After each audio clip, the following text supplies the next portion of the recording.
Well, we're back. Another week, another podcast, as Yeah. I'm sure, at this point you guys have expected from us. We just keep popping up. And for this podcast, full disclosure, we don't have a plan. We're pulling the esports method and just flying by the seat of our pants. I feel like we've done pretty well up until this point of like having at least 2 or 3 talking points with the guests that we have, or even the last time that it was just you and I, we were kind of like, we were somewhat intentional with it. And so this time we're going to try to just kind of go off the cusp, I guess, a little bit. I mean, we got a lot going on, whether it's in Regions esports or the actual overall professional world of collegiate esports. There's a lot happening right now, and there's plenty of talking points. So totally agree. It's been a hectic. Hectic is maybe a negative way to put it. That's not the way I'm trying to do it. A busy last couple of weeks for you, as you've seen all of your teams. I'm tired. Yeah. Oh yeah. I'm yeah. exhausted. Yeah.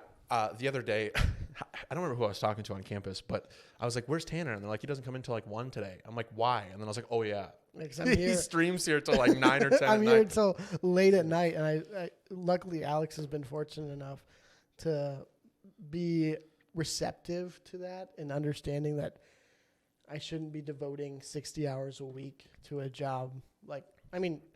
There's plenty of esports professionals out there, and we've talked about that. And we've talked to them at like NACE and stuff where that conversation comes up with that work-life balance, and I'm just fortunate enough to have a supervisor that respects that. That's half of what I teach, right? Yeah. I mean, I teach, leadership management. I mean, that's kind of my domain, and we've seen through, and I'm not going to dig into the nerdy stuff about it here, but there's tons of research, right? Whether it's work culture, team dynamics, work burnout, work fatigue, all that stuff. And I would imagine it is certainly just as real, if not worse, in the esports realm right now because of, and of course, I'm speaking without research here, but I just imagine because of the state where collegiate esports is right now, it's a grind to authenticate it, right? To give it its spot that it deserves on college campuses. And we're certainly getting there. I think we're there in a lot of college campuses, but there's a lot of other work to be done. Somebody who's listening to this, their program might not be quite to where ours is, and ours isn't quite to where some other people's ours. And Shenandoah. What? Yeah, right. And everybody is putting in so much time to really just legitimize the work that they're doing. They're probably working 50, 60 hours a week. I was telling my parents that I just kind of like, and this might be a little sappy or whatever, but we can do that here. I just felt like I want somebody, and not that I'm not getting that. I just want people to understand that, like, I see the work you're doing, and I want, personally, a personal want is just to be appreciated for the work that I'm doing. And because it's such a new space, it's so hard to get old attention, I guess, onto a new sphere of things. So, and I think part of that's because a lot of people might just not understand the metrics through which you can appreciate people, right? You think a traditional football program, right? They see a football score and they're like, "We won," right? Congrats. Or they, because they've been on campuses for so long, the basis for appreciation is there. And I think we're still getting to the point where a lot of people are trying to figure out an understanding of like the work that you and a lot of other people in the space are doing. As we get into that, let me just say, us here at Collegiate Esports Experience, if you're listening to this and you're out there grinding and working hard to make your program the best it can be, or to even start a program, or just to follow your passion in the esports scene in general, if you're not hearing that appreciation, no, we appreciate you. We appreciate you. And you know what? I'll throw one out there even better. Hit us up. Come on our show. Tell us about the work that you're doing. And just because this big Regions banner's here doesn't mean that we're region exclusive, as you heard me say multiple times. But I want to highlight all the other colleges and universities that are doing just as much work and putting in just as much effort, if not more. Yeah, because it can be, as we've kind of just briefly talked about, like a space. It's a labor of love, and oftentimes it's thankless sometimes. Yeah. It's a new space. We're learning what success means, and we've had that conversation with, I believe it was Lucas on the podcast a while ago about what those metrics for success are, but we're still figuring that out, as we are with many other things in the collegiate scene. Yeah. To jump back to that point you made earlier, if you see a football score, you're like, "Oh, congratulations, right? You guys won," or whatever.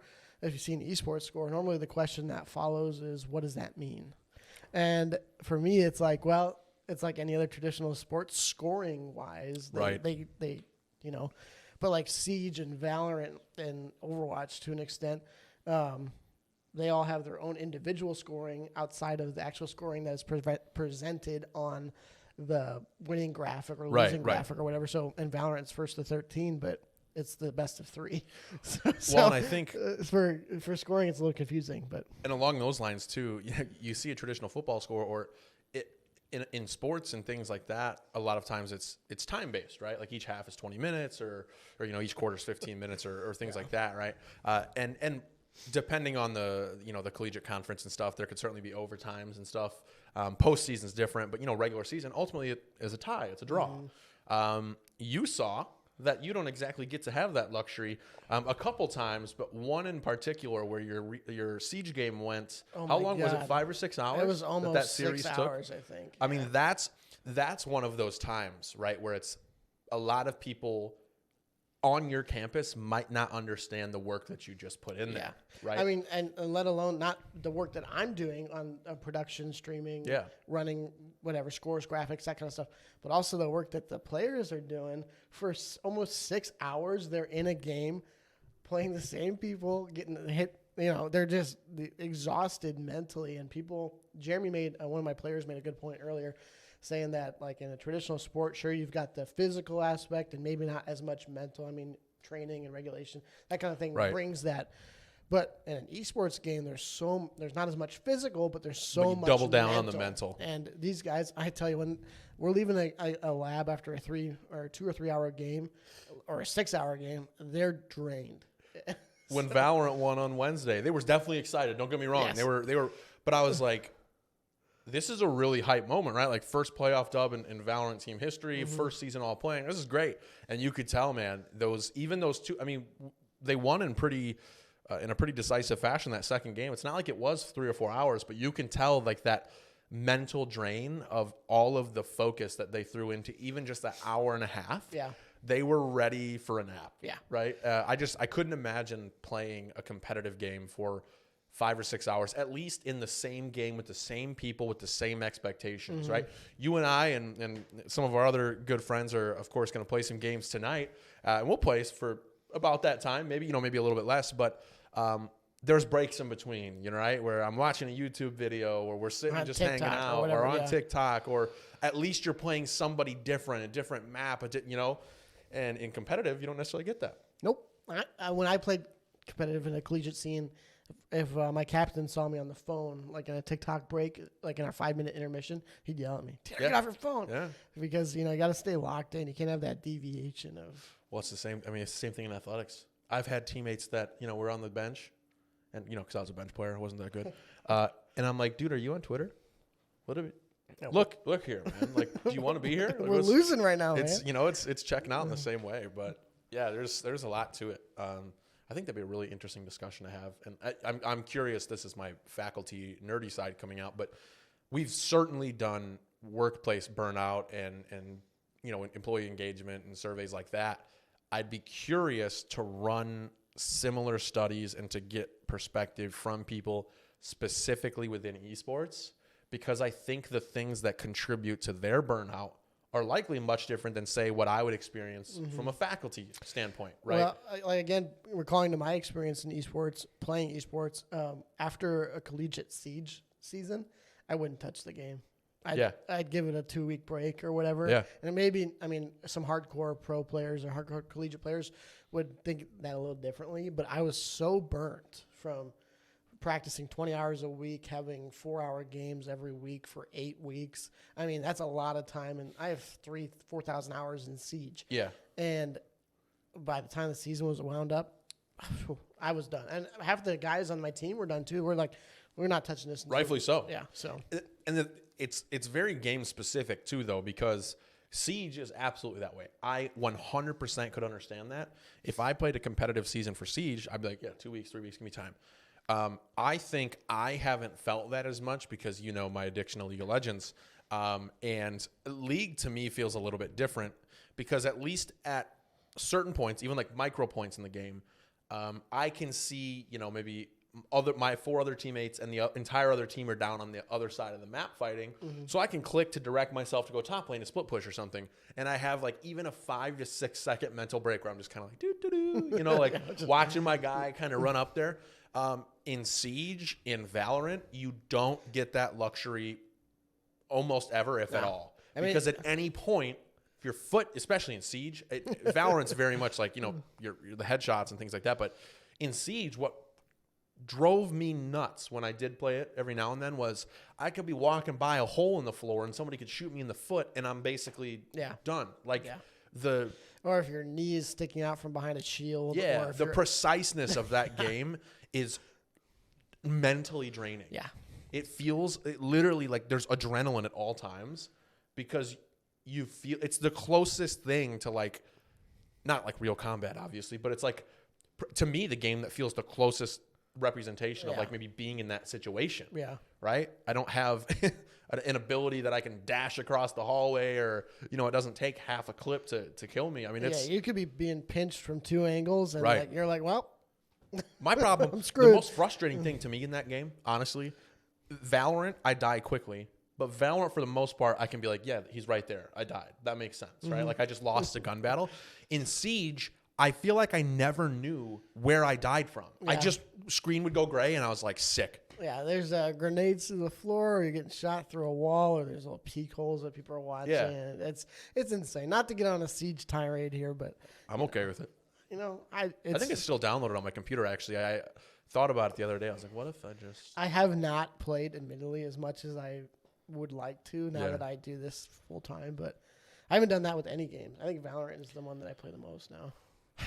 I think we've talked about this. Did we talk about this on the Valorant cast the other night? But I am completely amused by how, like, I just used amused twice. Like, it's so interesting to me how amused I am watching these students play. Oh, yeah. Because it's so much fun. For the longest time, do you ever remember, like, if you ever went to, I don't know, a sleepover at your friend's house and you were all, maybe this was just me, but, you know, the 3 or 4 of you were nerds and you didn't all want to bring over your Xboxes, but you're like, let's play Call of Duty all night. Yeah. So you'd switch off games, or if you died, you handed the controller off to your friend.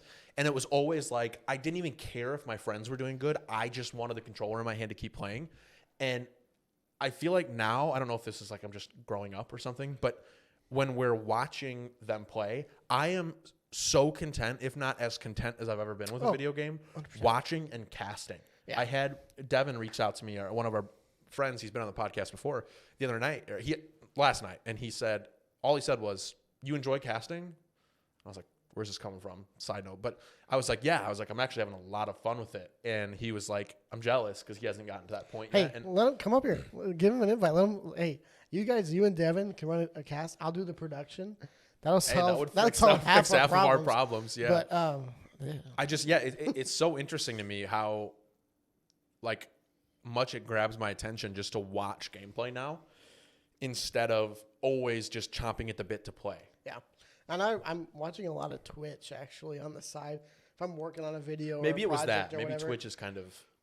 I just like, I'm enjoying casting immensely. I think I'm having a lot of fun with it. I don't like solo casting as much, but that's just because there's, like, not the Well, that's not very typical either, you know? Yeah. But, like, when you and I are in a booth bouncing off our energy off each other, I mean, it's just so much fun. And then being able to give the players a spotlight, I think, is unique to esports. I mean, if you're on a football team at a normal college, there's not a camera on your helmet that's giving you a first-person point of view. But for esports, there is. And these kids, I mean, they eat it up. I mean, Valorant it was one of our most successful streams this week. We got almost 40. Yeah, almost 40? Almost 40 views. And keep you guys in mind, we're a small private institution in Illinois. So for us to get anywhere close to 40 is pretty good. Keep in mind, my streaming journey never hit. Well, I hit that with hosts every now and then, but I worked for a very long time. I worked very, very hard at streaming, trying to do it at a professional level, and to have those numbers, I think the problem is, like, if we went and told somebody who doesn't understand esports that we had 40 viewers consistently, they'd be like, okay, we have 40 people at a basketball game. But the difference is the environment in which those people are spectating, So if I'm at a basketball game, yes, I understand the argument of like the more fans or whatever. But once I'm there, my attention is literally the basketball game, maybe my phone or whatever. But that's the only on Twitch or on some type of streaming. It's so easy to lose a viewer, whether it's through a technical difficulty. You and I are just being boring. We're getting stomped or we're stomping. Right? It's so easy for somebody to click another tab and move over or just shift their focus. They could change a whole nother stream if they wanted to. I mean, easily, like in a millisecond. Like at a basketball game, you have to walk through physical doors. Exactly. In Twitch, all you got to do is click. Or if I'm just annoyed, I just X out of it, right? So to hold that amount of viewers is something that I think is a milestone to be celebrated. And of course, we're talking about our own experience here now, but I would say to anybody who is streaming, right? And even if your program is having 6, 7, 8 viewers, right? And 2 of them are you and your buddy, you know, or that you have but you see even a 1 or 2 viewer increase that you consistently get. That's where we talk about celebrate that. Like, it's easy to be like, oh, I'm never going to reach 100 or I'm never going to reach 30 or whatever. But it's very much like these 1% increases, and that increase in viewership is so hard to do. Especially like we keep hitting back at it with so many platform options, I guess. Yeah. To view, it's hard. So it can be very discouraging as somebody who's doing it firsthand, constantly now. Right. You know, if I have a stream like an Overwatch stream or whatever that just doesn't perform as well as Valorant or Siege, I can't be too discouraged because we're still getting views. Right. But I also know that gives me room to improve. You know, it gives me room to be like, okay, what's not maybe working on this stream or whatever. And there's just plenty of opportunity to keep going. You know, just because you're not doing it so well in one area doesn't mean you have to give up on it entirely. Yeah. And again, going back to like, you don't know how truly difficult it is until you try to do it. Anybody who has tried to stream, whether that's in the context that we're talking about for like a collegiate scene now, or just on your own independently for a fun little thing, maintaining viewers is one of the hardest things that I've done in my entire life. So I would have 6, 7, 8 viewers, and you'd paste your link in the general chat, and somebody'd be like, "Wow, I don't want to watch some guy who's only has 8 viewers." And my response would always be like, "Go do it." Mm-hmm. Yeah, go. If you can hold 8 viewers consistently every time you stream for the next couple months, I'll back down. I'll say you were right. You can't. Yeah. It is one of the hardest things that I've ever done. Mm-hmm. Not physically or anything like that, obviously, but like just how emotionally draining it is to put your time into something where you're not seeing those returns on your investment. We've definitely invested quite a bit. I probably a safe bet $2,000 this fall in streaming equipment, camera. Probably well over that. Actually, I think you're well over that. maybe $5,000 in cameras, lighting. I mean, we're in a whole new space, so I've definitely put in the investment, and I think we're starting to see that return. But it's also, I think, a little bit has to do with the consistency that we do it. 100%. I think now, especially on campus, and a campus as small as ours, I get texts when we're not streaming, and people are expecting streams. And if I don't put it out on Twitter, like, hey, whatever, John Brown University is streaming tonight, not us. If I don't put that out there, people are texting, hey, Tanner, where's our stream? Yeah. And, you know, that's just because that's built off consistency, and you know, it's been successful. Every day after the Valorant, the next class, I have multiple students who are, like, saying something, like, from a clip or from something we said or something. So, I mean, isn't that good though? Like, that is actively promoting not only esports, but student engagement on your campus. So like if you're out there and your school's like, why would we invest $1,000 into streaming equipment or whatever? It does more than just showcase your team. You know, it builds community. It inspires, you know, students who maybe don't know much about esports to get more involved. I mean, for your instance, you're a faculty member who streams, and that's instant connection with your students.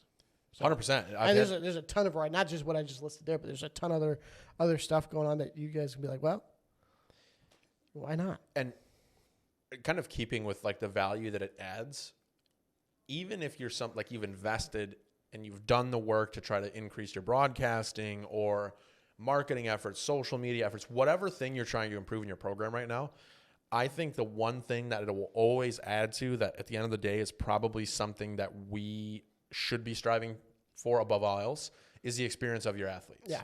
So what I mean by that is I can 100% attest that all of your players right now feel supported by like the institution, by the program, right? They're recognized as this as a legitimate passion, as a legitimate team, legitimate competition, all these things.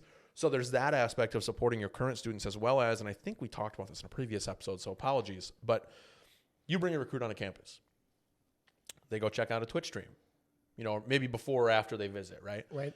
And yeah, that Twitch stream might not have had 1,000 viewers at one time, but if that Twitch stream looks good, it's professional, and it shows how you treat this at that school, that's a value add for you and the student, because what a lot of these students are probably used to is receiving the bare minimum, right? Whether that's intentional, like the school or their support system just didn't believe in them or believe in it as a legitimate thing, or their school just didn't have the resources, whatever it is.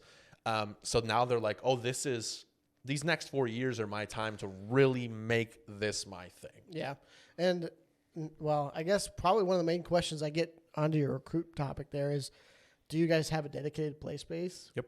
And do you guys have dedicated staff?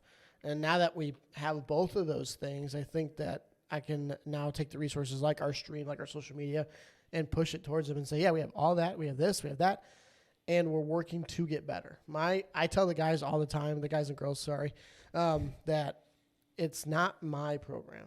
And I've said this before on this podcast. It's not, you guys, I could be fired tomorrow, and I'd be upset, obviously, but it's not my program. The students are the ones that make the program, make the decisions. My captains do most of the direct admin work for me. They kind of they supervise the teams, they run practices and stuff. But I don't think that I forgot what I was going to say. My point just over my head. Celsius isn't kicking in, dude. No, it's not. When I tell you I'm exhausted, like these last 8 weeks that was me yesterday. of the season, it's starting to catch up with me. Yeah. But winter break will treat you well. I can't wait. Yeah. I'm actually thinking about taking some extra days off, side note. But anyway, my captains are the ones that are doing the heavy work, and that also adds a level of authority to my program. That they have actively involved students, they have actively involved staff, we have actively involved university. So I guess that rounds out my point, even though I forgot what I was saying. Right. No. Yeah, and I think that there's a huge value add in that. And to me, it's working, right? I mean, we've seen that over the last couple, and I think as well in allowing them, just going off your point of like them doing some admin work, or mainly like connecting with teams on game day, right? Like I've seen a couple of your players talking with the other team about rescheduling and about yada yada. That's a lot of work for you as one esports coordinator. So to have them involved, one is a help to you, but also I think that's teaching them skills that I've seen some people lack. Yeah. Right. Whether it's basic coordination and planning, or it's, taking the lead, representing your team, or, and this translates to now when you work in your career, right? Representing your organization the right way, representing whatever it is. Well, I'm a big servant leadership model. Yeah. Like I'm not going to ask these guys to do anything that I wouldn't be willing to do. 100%. However, and when I say guys, it's just a general term. I'm not trying to be, yeah, I get you. Whatever. But, when I'm explaining to them my expectations, my responsibilities, whatever, I have to sell them on what I'm doing, so they don't think I'm passing all the work off on them, because they manage the practices, the scheduling, game stuff, all that. Well, I'm all behind the scenes doing the stream production, media, recruiting, budgeting, all the resources, that kind of stuff. So I have to effectively tell them that that's what I'm doing, and here's what I want you guys to do. And that adds a big step. To me, I like that you focus on that, because I think that that's a huge, like from a buy-in perspective. I try to do similar things in my classroom where I say on day one, and I would hope that my students would attest to this, when I go over the syllabus, I say, here's the course objectives, right? You took this class, but here's the 5 or 6 things that without a doubt, when you leave here in the semester, you should feel better at. And I give them that, and I say, here's why. This is your class. It's not my class. I get paid to do this, and it's my responsibility to facilitate this and make it the best it can be, but this isn't for me, right? Like I've done my time, right? Yeah. Like I've been in school. I went to arguably too much school at this point, right? But I'm like this, if at any point I'm not doing something right, it's on you to like advocate for yourself and feel confident to do that. Yeah. Right. And I think in empowering your athletes to kind of do a similar thing, it helps their buy-in as well as just kind of their own. I mean, to me, it feels better, right? Instead of just having you bossing me around and telling me where to be, when to be, how to do it, to be having a say, at least a partial, input there. Yeah, I mean, I've got students in here that want to do athletes, or not. I've got students who want to be in the esports field moving forward out of college, right? And as it's more feasible to be in a professional esports scene than maybe like your NFL and whatever. But I'm trying to equip them for not only being successful in their career as a student and as a student athlete, but also in their career moving out of college. That's why I'm trying to empower them to do all these things and work on their own, kind of apply that critical thought. Yeah. Because that's what worked for me. And it doesn't have to work for everybody. I mean, if I have to help out in different ways, I'm more than willing to do so. But I just want to make them feel that it is their program. They have active stake in the game, and they're empowered to do it. So that's my little philosophy note. I love it. I love it. What are we talking about now? I don't know. I feel like we did pretty good there. That was a pretty good little riff there. That might seem like it was planned, but that was a totally unplanned conversation that Clay and I just had. I feel like half the time that's where like the valuable conversations happen, though. Yeah. I don't know why, but sometimes like when I walk into a classroom and I'm not as prepared, not that I'm not prepared, but I'm not as confident that my students are going to gravitate towards the info as I would hope. For some reason, I get in there and I start feeling like I'm going to fumble it, but then eventually it turns into this conversation where you're like, dude, I couldn't even have planned this. Like, this is better than if I planned it. Clay sat down in the chair. He's like, so what are we talking about? I was like, I don't know. Let's just roll with it. And that worked out well. You did make a point, though, that I kind of want to hit on just for nostalgia's sake. Let's do it. Old games. Dude. I was thinking about GoldenEye, the James Bond GoldenEye game when you brought up the multiplayer, because I remember playing that. I don't remember if it had split screen, but I do remember playing it with my cousins and my brother. Did GoldenEye have split screen? I don't know, but it was either swapped out or we had two GameCubes. Yeah. And there's like a multiplayer aspect, but that and Halo, the first Halo, I remember.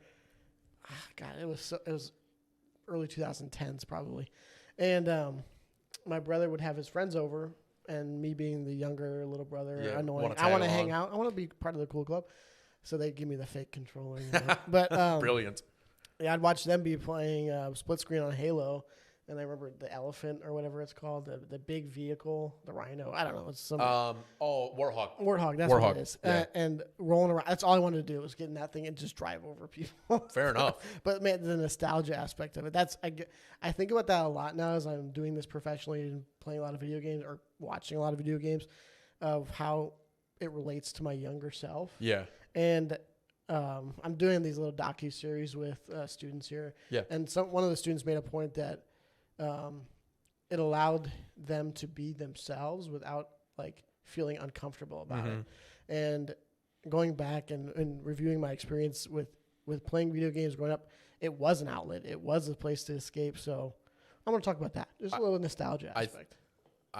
The nostalgia or like the both. Outlet part? I think we talk about both. I think video games 110% have been the most positive aside from maybe exercise and taking care of myself. When I haven't been going to the gym recently. I'm slacking, but when I was taking care of myself health wise, like in a really proactive fashion, I think that still outlives it just from a biological standpoint or a physiological standpoint. But aside from that, I think video games have been the best outlet for every hardship that I've had in my life. My mind switches off when playing video games better than it does anything else. Yeah. Like I can do other things. Don't get me wrong. I can go out with my friends, right? We could go, I don't know, like I used to ride dirt bikes. I'll hop on a dirt bike, take it out for a spin. Those things could help, right? But for some reason, and I don't know if this is everybody, I doubt it is. I think it's more just kind of how I'm wired, but you log in and it's like, yeah. Now, full disclosure, I play too much at times, right? And like you can't use it as a crutch as much. You know, with certain things you have to, you know, if it's a problem in your life, you have to acknowledge it. But yeah, I firmly believe that video games have been a very, very positive outlet for me, despite what we all talk about with how angry they make us and how stressful and terrible and miserable League of Legends is. I could throw my hand through a monitor playing some games, but I don't. I control my anger fairly well. I think League of Legends has made me very emotionally intelligent because I will never be as mad in the workplace, at my family, at anything as I have been at League of Legends. And I make it through League of Legends. So yeah, hey, all my computers are still here, and you play League. I've never broken a screen. I don't even think I've broken a controller. I did when I was in, this would have been Modern Warfare 2 days. And this was when Turtle Beaches were a big thing. Oh, so yeah. I know they're still Beach, talk about nostalgia. Like those, but like the headsets that we use nowadays, if we have anybody who's like younger, right? Those were not the headsets growing up. Mm-hmm. It was the TV speakers, right? Yeah. That was your audio. And then you had like the little cheap Xbox wire mic. Xbox mic that would feed through, and you'd be catching someone else's audio. When you had a Turtle Beach, it was a competitive advantage because you could take things like in Call of Duty, like Dead Silence, where you wouldn't make noise and you could hear people coming and from where, because the game audio was still pretty decent, right? And it was competitive. Anyways, so I had one, and this was when I thought I was the world's gift of a Call of Duty player, like everybody did when they were in 6th or 7th grade. And I was trying to keep my KD above like something just unsustainable, like 2.0. You know what I mean? Like just something ridiculous. And I was having a rough game, and I threw it on my bed, and the only thing it did was the wire, you know, the part like the actual mic, that spring must have broken, so I could never put it up because it would just go back down, you know. But aside from that, I think I've handled myself pretty well. I once I set a mouse down maybe a little too firm, but it was an old mouse and it fell apart. But that is what I can't believe I haven't done in my life. Is I cannot believe how I haven't just grabbed my mouse and just. I'm a very like lazy gamer. I just sit in a chair like this. But it's so true. But like, so I don't usually, and I'm very mild tempered. Like I usually don't get mad at a lot of things. I don't think you've ever seen me actually mad. And I had a keyboard and a mouse that came with my CyberPower PC, really cheap ones. And those are meant to be broken. Yeah, though. and I didn't like take gaming equipment that seriously. I was like 2018, so it was like new to PC gaming. Yeah. And I wasn't going to spend $75 on a mouse. So I was playing around with it, and then I set it down a little too firm, and it shattered. So. Yeah, but aside from that, with the amount of hours that we've spent playing. How much time do you think that you've in total in your whole life? I don't even want to think about it. Honestly, like I literally am going to stop engaging with that question because that's fascinating though. Do you know what game I didn't like playing for a very long time? I hated, and all Call of Duties do it now, I think, still to this day. The reason I hated Call of Duty 4 was, now at this point, I don't care. Like, it doesn't bug me because, like, I think I'm adult enough to understand, like, the positive things that come from video games for me. But at the time, like, I just loved video games, but I didn't think they were the most productive thing in the world. Yeah. And so Call of Duty 4 kept track of your time played in multiplayer. Yep, I remember that. And it made me sick. Even as my friends and I would compare our time. Even as what would I have been? I was 12, 13 when Call of Duty 4 was out or whatever. And the fact that I would look on there and see that I spent 8 days, which isn't that much, by the way. I had friends who were 31 days, right? Like 20 something days. That's not even sitting in a lobby, just so we're clear. That's what a lot of people didn't understand. It wasn't like if I invited you and then we were waiting for our buddy who takes forever to get on. Yeah. It's not counting that. It is time in a search and destroy or team deathmatch game. The games were only out for 1 year. Yeah. And I would spend 8, 10, 12 days of the year glued, like playing games. So I hated it. I was like, this sucks. I would never even look at the leaderboards because I didn't want to see it. It made me want to throw up. Sometimes it's a flex though. Like I know no, it's not. It's not. Okay, so hear me out. No. In the collegiate scene, we go to LAN tournaments and stuff. And I'm feeling good. I'm like, yeah, I got 4,000 hours in Siege. And then the guy goes like, oh no, I've got 7 or 8. I'm like, I thought I had a lot of time in the game, but I, it don't was a think little it's of a flex, and here's why. I will out-hour anybody on this campus in terms of League of Legends. I guarantee there's not a single soul on this campus right now that has played more League of Legends than me over their life. In fact, there are definitely a lot of people who have, but percentage-wise, very small percentage of people on this planet who have played as much League as me. We need to post that on TikTok. And to see the I'm numbers. still terrible.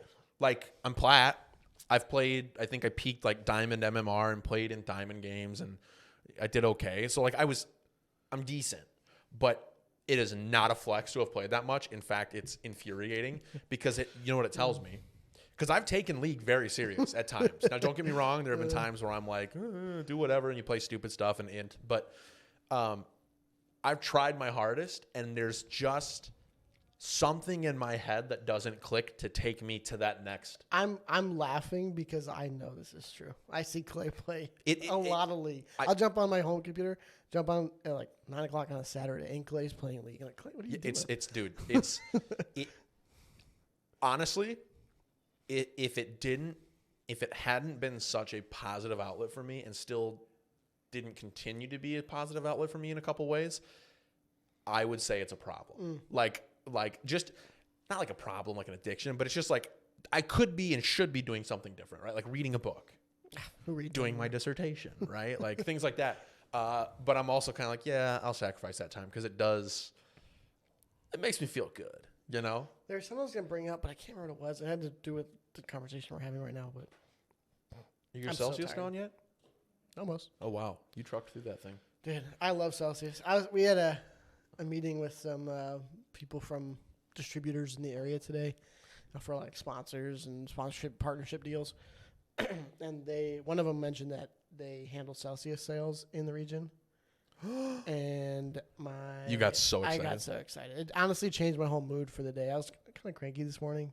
Were you? I didn't see you this morning. I was tired, but I'm exhausted. I was cranky this afternoon. I said that 3 times, 4 times on the stream. Man, I'm just ready for bed. So, darn it! I'm pulling to you. I had something, and then I'm pulling to me. That's kind of. You know what I miss? I'm gonna call you out right now. You know what I miss? Yeah, I miss my Mountain Dew fridge. I have no control over that one. Sorry. That one, I don't know. I can't believe you let that Mountain Dew fridge slip. So for context, I worked really hard back when I started this program to get a really cool Mountain Dew Game Fuel fridge here.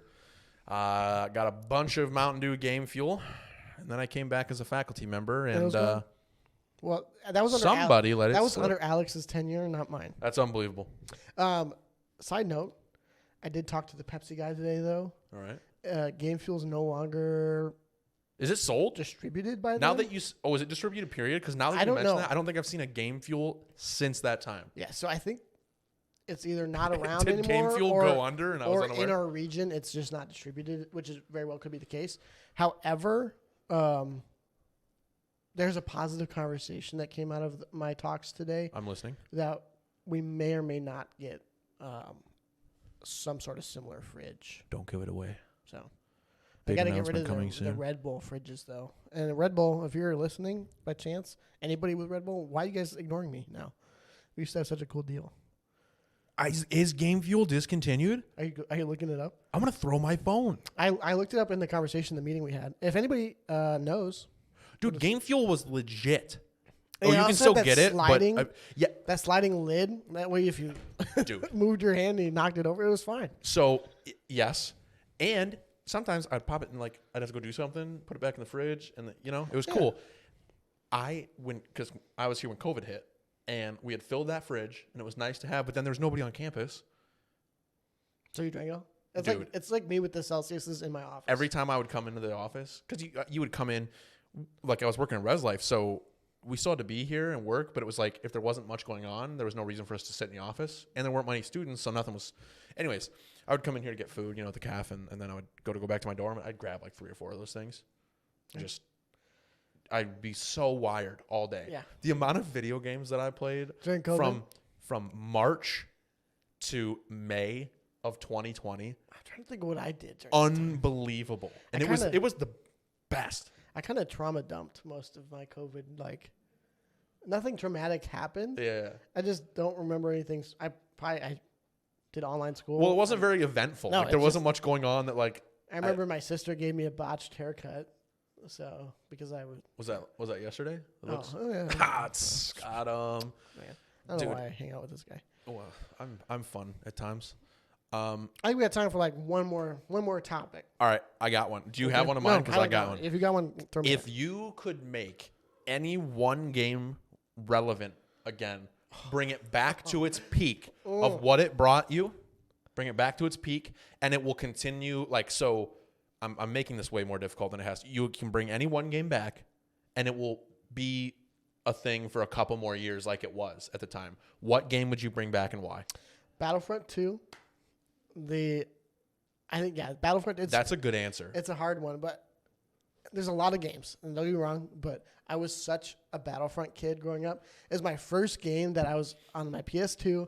My first one that I actually got. It was mine. Uh-huh. I didn't have to share it with my brother or anything. And me and my buddy would play on that for hours and hours and hours. And we'd do cheat codes and we'd jump out of the spaceships and stuff. But there was a multiplayer component to that too, wasn't there? Yeah, online. Yeah. It was one of my first online games. And outside of all of that, I think the game itself was everything that I could have wanted. You know, it had that capture the flag sort of essence where you're capturing bases, and then it also had classes and varieties of players.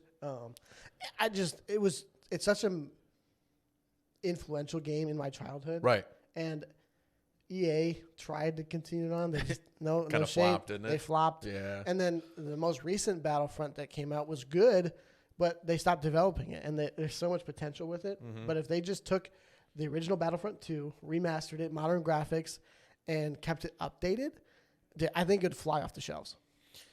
I think you can't go wrong with Star Wars. I forget all about Battlefront, so that's a really good answer, especially knowing that like your Star Wars is like one of your things. Star Wars was never a thing for me growing up. I don't think I've ever seen one.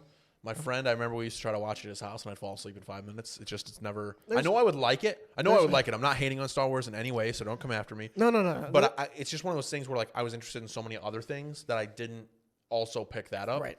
But I do remember playing Battlefront 2, not understanding any of the characters or where they're from or what they do. But my best friend, we would always go to his house in his basement. We would play. And the thing that was cool about Battlefront was at the time, I think there was online multiplayer, but most of us didn't have it set up, or our parents were like, why would I pay? You know, it makes sense. But you could play like capture the flag and stuff with a bunch of computers. Mm-hmm. So you could like. And they were actually decent for 2000 and what? It came out in 2006 or something? Yes. And it literally felt like my friend and I it was like us against the world. Like we were playing almost competitively, it felt like. Yeah. You know? And we weren't good, obviously. And it was really fun because we'd stay up to 2 a.m. playing that. Yeah, and then they dropped the scoreboard and you'd be like 36-2 or whatever. Yeah, yeah. Like, Medal of Honor. So good. Medal of Honor was similar to that, where it was like it had multiplayer. I didn't have it set up, but you could play with the bots, and it felt like you had online. Right. Yeah. What about what would your answer be for that? You're not gonna like my answer. I don't think a lot of people are gonna like my answer. Are you gonna say like? Take a guess. I want to see if you can guess it. It is a very popular game. Like when I say it, you'll be like, oh, it's not like a weird game that nobody plays, but it's not in the realm of like what you would consider a competitive. Can you give like a genre, like MMORPG. I don't know.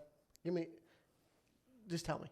RuneScape. Okay. Dude. You know, I thought that, but then I was like, I think RuneScape was the coolest, and if I would swear right now so many times, I think it is the coolest freaking thing of all time. Still to this day, I hop on every now and then and play, but I think at the time that it came out, same with like WoW, revolutionary in the fact that it was open world. There was storylines if you wanted to follow it, but you could also just run around and fight stuff, collect gold, whatever. And the time in which it came out and was kind of at its peak, I was so young. What was that, like late 2000s? Early 2000s. Early 2000s? Yeah, I think it was 90s as well. I remember hearing about it. I just don't know if I've ever played it. If I'm correct, it came about in the 90s and peaked in the early to mid 2000s. Okay. And the reason I loved it was because I was so young that I understood the game. Like, I understood the skills. I understood how to level them up. but like you didn't understand how to play it well, Right. right? So like now I've played with my friends before, and you know that there's certain quests you can do to just ramp your level up super quick and to do whatever. At the time, I had no idea. So it was literally get on and like see where my ADD took me. You know, Yeah, hey, like that's today fair. I'm killing chickens. Today I'm gonna go try to up my fishing for no reason at all. Yeah. And I didn't play the membership account because my parents at the time, obviously I didn't have a debit card when I was like 10. And my parents were like, this was when internet security was still really bad. Right. And so they didn't want to put their credit card in, rightfully so. I get it. And, but I still played the non-member and there was still so much to do. I played it so much and I was nowhere near maxing out any of those skills. I just think it was so much fun to play with my friends. And it was only like one or two of my friends that had it and played it. Yeah. But it just was like, you could play it on any computer. Wasn't like graphically intensive. At that time, you probably played on your little home desktop that everybody seemed like to. literally Windows 98, not Yeah. Windows, like Windows Vista. And I don't know, it was just super fun. Like I'd go over to my buddy's house and he had his parents' desktop and then his mom's work laptop. So we would go over there, and this was at the time too, like Gears of War was a thing. So we played Gears of War for a little bit, and then we'd go into the office and we would play on his desktop and I would play on the laptop, and we'd go like loot and just do all kinds of stuff. You would drop trade from different accounts, like drop stuff, log in a different account and go pick it up. And Yeah. I don't know. It was super fun. I loved it. Now I'm gonna have to go That play it whole tonight. period of those open world games in the mid to late 2000s, like Club Penguin, WoW, RuneScape, Unbelievable Star Wars had considering one. the technology. I mean, if you go back and think about how many variety there was, like, it's impressive. And now to think that those kind of just died off. You know, Yeah. it's like you log into a website, Well, like RuneScape's actually like peaking again. Oh, really? Not anywhere near where it used to be, but like it's seen its highest numbers in like the last 5 or 6 years. I don't know. I read. we're all something about it growing the other up, you know, and everybody just wants to. day. Get Yeah, back everybody's to, getting nostalgic. everybody just wants to be a kid again. The thing is, like, I played WoW Classic when it came out. My second year of grad school here. You remember when WoW Classic released? Yeah. Anyways, stayed up till midnight and downloaded it and played it with a couple buddies. I'd never played it before because I played RuneScape. I did all kinds of other things. And I played it, and it was just a reminder of how ahead of its time it was. Because it's the same thing. They just relaunched the vanilla version, right? And to think that this game was released at the time that it truly was, I couldn't believe it. Yeah. A massive map, all kinds of characters, all kinds of possibilities, storylines. Like, it's crazy to me that it existed back then. When we were like in MySpace times where you could barely code a MySpace page, you know? I mean, way ahead of its time, and that kind of stuff is super nostalgic for our generation. I'd classify you in my generation. You're a little older than me, but Oh yeah, I think we're definitely. in the same generation. But you know, super nostalgic, and while it doesn't necessarily relate to collegiate esports, it definitely found us in our esporting careers. You know, kind of put that Even if it didn't, firm, don't care. I'm firm still going to talk about it. foundation. Yeah, I talk about Battlefront all day. I love Battlefront. Put me in a clone trooper, role, and I'll be set. Rock on. Yeah. Well, buddy, this was fun. Yeah. I think this was a good This was episode. a nice I had little fun. debrief. Nice I had little fun. debrief. We love having guests on the show. So again, like I said earlier at the beginning, if you if you heard something we talked about today and you're like, hey, let me get in on that action, hit us up. We're always looking for guests. We don't have a wait list or anything, not yet. Fingers crossed, maybe one day. But we're here to not only showcase your program but ours and Honestly, our just to have fun experiences and talk about the space. for sure. So, For sure. well, gamers everywhere, thank you for tuning in to another episode of Collegiate Esports XP. Collegiate Esports Experience, rather. I'm reading our abbreviation up top there. And we will see you guys next week for another episode. Will it be next week? Next week's Thanksgiving. Maybe in 2 weeks. We'll see. I don't know. We'll figure it out. We'll keep you You guys guys will posted. see us soon. Either way. You know where to find us. Have fun. Be well. And Good luck in ranked. Yeah. For all those teams competing, good luck. Playoff bound, baby, for the NACE Star League, And we'll Watch see you us. guys next time. Have a good night. Have a good night. Have a good Why am I night. saying Come that? on. Why am I saying that?